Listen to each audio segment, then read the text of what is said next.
ഇപ്പൊ blood arrange ചെയ്ത് കൊടുക്കാൻ പറഞ്ഞു. ഇനി മെഡിസിൻസ് വാങ്ങിക്കൊടുക്കാൻ പറയും. അവസാനം ബില്ല് അടയ്ക്കാനും പറയും. നമ്മൾ എവിടെ നിന്ന് പോയാൽ അവളുടെ അടുത്തേക്ക് പോകും. പിന്നെ ഒരിക്കലും നമുക്ക് അവളെ കിട്ടിയെന്ന് വരില്ല. അവര് നമ്മുടെ കൺമുന്നിൽ തന്നെ ഉണ്ടാവണം. പപ്പയും അമ്മയും ചത്തു എന്നറിഞ്ഞാലെങ്കിലും അവള് തിരിച്ചു വരും. ഇനി ചത്തില്ലെങ്കിൽ കൊന്നിട്ടാണെങ്കിലും ഞാൻ അവളെ വരുത്തും. ആ ഡോക്ടർ പോകുന്ന കണ്ടില്ലേ? ഡോക്ടർമാരുടെ അറ്റൻഡർമാരുടെ ഒക്കെ പെരുമാറ്റത്തില് എന്തോ കള്ളത്തരമുണ്ടെന്ന് ശിവൻ പറഞ്ഞില്ലേ? ആ ഡോക്ടറെ പിടിച്ചൊന്ന് പൊട്ടിച്ചാലോ? അവളെ കൊണ്ട് ഞാൻ സത്യം പറയിപ്പിക്കാം. ഇപ്പൊ വേണ്ട, പൊട്ടിക്കാനുള്ള സമയം ആയിട്ടില്ല. എല്ലാവർക്കും ഓരോന്ന് കൊടുത്തിട്ടേ നമ്മൾ ഇവിടുന്ന് തിരിച്ചു പോകും.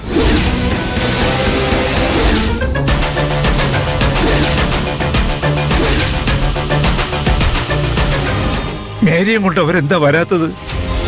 മോള് അവരാരെയെങ്കിലും ഒന്ന് വിളിച്ചു നോക്ക്. പേടിക്കണ്ട പപ്പ, ഒരു അപകടവും ഇല്ലാതെ ഞങ്ങള് പപ്പയെ പുറത്തെത്തിച്ചില്ലേ. എന്തൊക്കെ ചെയ്യണമെന്ന് ഒരാള് പ്രിയൻചേട്ടന് കൃത്യമായിട്ട് പറഞ്ഞു കൊടുത്തിട്ടുണ്ട്. അതുപോലെ ചെയ്തപ്പോഴാ പപ്പയെ പുറത്തെത്തിക്കാൻ കഴിഞ്ഞത്. അതുപോലെ അമ്മയെ പുറത്തെത്തിക്കാനുള്ള വഴിയും അയാള് പ്രിയൻചേട്ടന് പറഞ്ഞു കൊടുത്തിട്ടുണ്ടാവും. ഒരു കുഴപ്പവും വരാതെ അമ്മയെ പ്രിയൻചേട്ടന് ഇവിടെ എത്തിക്കും. ഞങ്ങളെ സഹായിക്കണമെന്ന് നിങ്ങളോടൊക്കെ ആവശ്യപ്പെട്ടത് ആരാ മോളെ?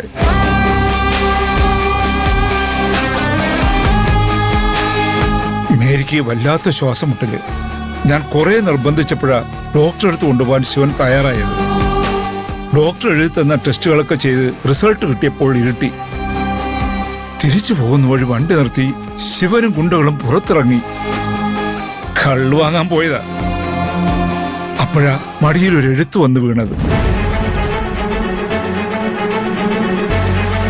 ഞങ്ങളെ പരീക്ഷിക്കാൻ ശിവൻ കൊണ്ടിട്ടതാണെന്നാ ഞങ്ങൾ ആദ്യം കരുതിയത്. എഴുത്ത് വായിച്ചു നോക്കിയപ്പോ പപ്പയും മമ്മിയും കാണാത്തോണ്ട് ജെന്നിഫർ സങ്കടപ്പെടുന്നതിനെ കുറിച്ചായിരുന്നു ആദ്യത്തെ വരികൾ. ദയയും കരുണയും മനുഷ്യത്വമൊന്നുമില്ലാത്ത ശിവന് ഒരിക്കലും അങ്ങനെയൊന്നും എഴുതാൻ കഴിയില്ല. അതുകൊണ്ട് തന്നെ അതിലെന്തോ സത്യമുണ്ടെന്ന് ഞങ്ങൾക്ക് തോന്നി. ഇവിടുത്തെ ആശുപത്രിയുടെ പേരും ഡോക്ടറുടെ പേരും അതിൽ എഴുതിയിട്ടുണ്ടായിരുന്നു. ശിവന്റെ കസ്റ്റഡിയിലാണല്ലോ ഞങ്ങൾ. അവന്റെ പെർമിഷൻ ഇല്ലാതെ ഞങ്ങൾക്ക് ഈ ആശുപത്രിയിൽ വരാൻ കഴിയില്ലല്ലോ. നെഞ്ചുവേദന അഭിനയിക്കാനും പതിവായി നോക്കുന്ന ഡോക്ടറെ അടുത്ത് ചെന്നാൽ മാത്രമേ ജീവൻ തിരിച്ചു കിട്ടുമെന്ന് പറഞ്ഞ് ശിവനോട് റിക്വസ്റ്റ് ചെയ്യണമെന്നൊക്കെ അതിലെഴുതിയിട്ടുണ്ടായിരുന്നു. അതുപോലൊക്കെ ചെയ്തപ്പോ ശിവനങ്ങ് വിശ്വസിച്ചു. അങ്ങനെയാണ് ഞങ്ങൾ ഇവിടെ എത്തിയത്. ഗന്ധർവൻ എത്ര കൃത്യമായിട്ടാ എല്ലാ കാര്യങ്ങളും ചെയ്യുന്നത്. അയാളുടെ ഈ കള്ളക്കളിക്ക് ഒരു ഡോക്ടറെ കൂട്ടു നിൽക്കുകയും ആശുപത്രി വിട്ടുകൊടുക്കുകയും ചെയ്യണമെങ്കിൽ ഗന്ധർവൻ വലിയ പിടിപാടൊക്കെയുള്ള ആളായിരിക്കും. അവിടെ നടക്കുന്നതൊക്കെ ശ്രദ്ധിച്ച് അവിടെ എവിടെയെങ്കിലും അയാൾ നിൽക്കുന്നുണ്ടാവും. എനിക്കെന്തോ പേടിയാവുന്നു മോളെ. ഞാൻ പറഞ്ഞില്ലേ, ആ കുട്ടികളെക്കാൾ തട്ടിപ്പും തരികട അറിയുന്നവരാണ് ശിവനും അവന്റെ ആൾക്കാരും. ചതിക്കപ്പെടുകയാണെന്ന് മനസ്സിലാക്കാൻ അവർക്ക് അധിക സമയമൊന്നും വേണ്ട. മേരിയെ കൊലയ്ക്ക് കൊടുക്കാൻ എനിക്ക് പറ്റില്ല. ഞാൻ ആശുപത്രിയിൽ പോയി നോക്കട്ടെ. അയ്യോ പപ്പ, പപ്പ എന്തായി കാണിക്കുന്നത്? എത്ര കഷ്ടപ്പെട്ടിട്ടാ പപ്പയെ പുറത്തെത്തിച്ചത്.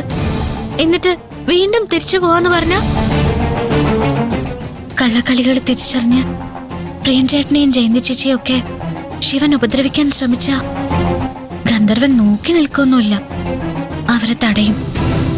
ആ സമയത്തെങ്കിലും എനിക്കെന്റെ ഗന്ധർവനെ കാണാൻ കഴിയും. ഒന്ന് കണ്ടാ മതി, അതാരാണെന്ന് ഒന്ന് അറിഞ്ഞാ മതി. പപ്പ ഈ വണ്ടിയിൽ ഇരുന്നാ മതി, ഞാൻ പോയി നോക്കാം.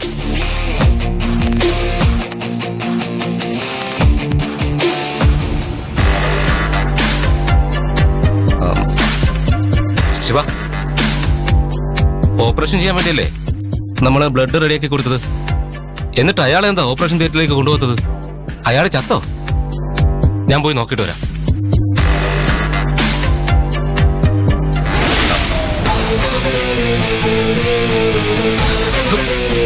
ശിവ, ഐസിയുല് അയാൾ ഇല്ലല്ലോ. നോക്ക്.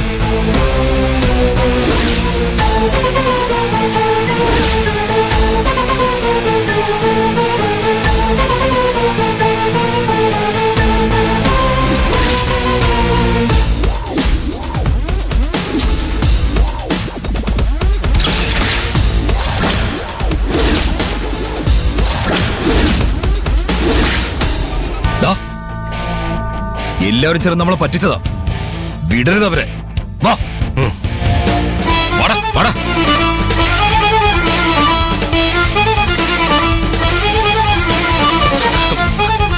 അമ്മേ ഇവിടെ നിൽക്കണോ? വാ. ഡാ.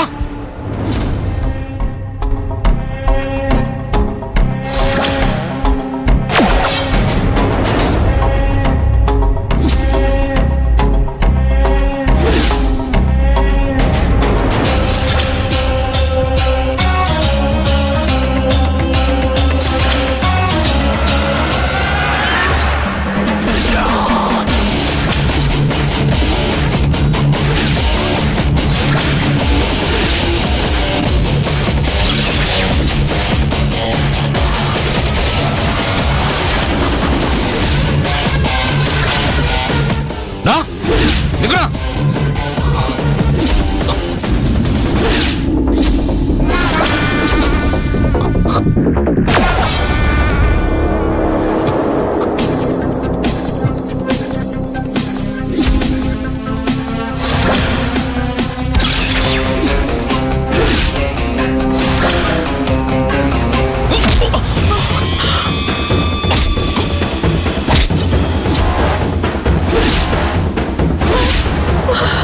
വിടടാ.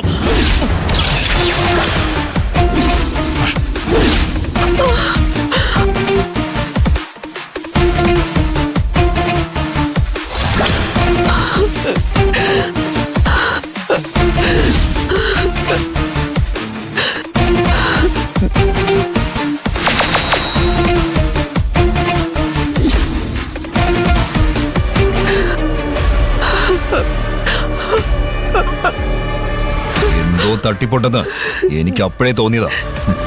അയാൾക്ക് നെഞ്ചുവേദനയില്ല, ഒരു പുല്ലുമില്ല.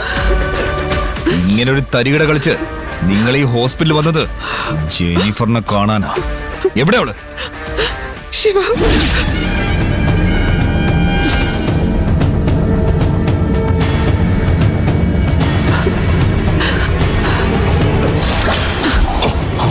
നീയോ അവള് കൂടെ സ്ട്രെച്ചറിൽ കൊണ്ടുപോയത് മോഹം വികൃതായ ശവമായിരുന്നല്ലേ? നീ അയാളെ ജെനിഫറിന്റെ അടുത്ത് എത്തിച്ചു. ഈ തള്ളയും അവളുടെ അടുത്ത് എത്തിക്കാനായിരുന്നു നിന്റെ പ്ലാൻ. അവൾ എവിടെയുണ്ടെന്ന് ഇവർക്കറിയില്ല, പക്ഷേ നിനക്കറിയാലോ. എവിടെ അവള്? പറ. പ്രിയ. ഡാ, വിടടാ. ഡാ, വിടാനാ പറഞ്ഞത്.